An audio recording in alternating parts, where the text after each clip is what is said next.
أهلا بيكم. وده أول فيديو من سلسلة أكلات مصرية أصيلة. النهاردة معانا الفول الأخضر بالرز أو كشري الفول الأخضر.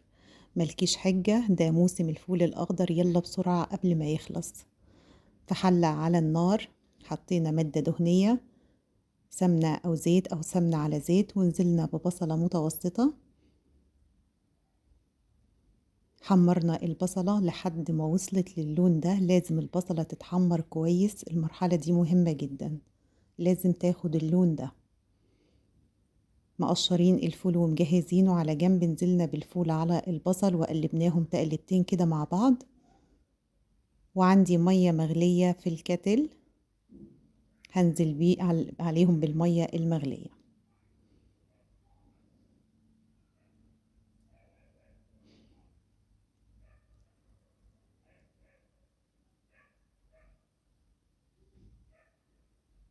ملحنا الفول معلقة صغيرة ونص ملح ونص معلقة فلفل اسود، وطبعا هنا الكمون اساسي في الوصفة دي، حطيت معلقتين صغيرين كمون.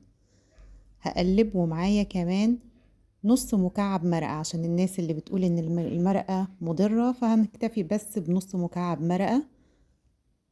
وهنغطيهم كده ياخدوا غلوتين مع بعض ونرجع لهم تاني.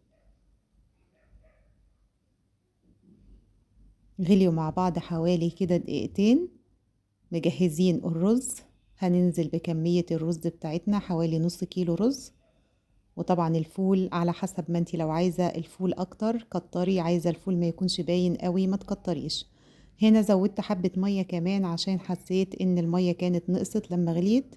ظبطت المية بتاعت الرز عادي جدا زي اي رز بنعمله، وعلى نار هادية جدا جدا، ولو عندك شياطة استعمليها عشان ما تشطش.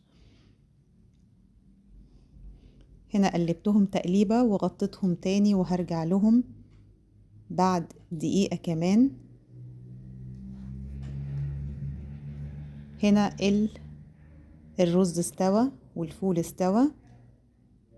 طبعا هنعرف الفول استوى ولا لا لما تمسكي الفولة كده وتضغطي عليها، تلاقيها زي الزبدة بين ايديكي كده، الفول تمام زي الفل. ما يبرد كده وبعد كده هنغرفه في الطبق. شايفة الجمال؟ ان شاء الله تابعيني كده في الفيديوهات الجاية، عشان احنا بدأنا سلسلة الاكلات المصرية الاصيلة، الاكل بتاع زمان. يلا اشتركوا في القناة وتابعوني.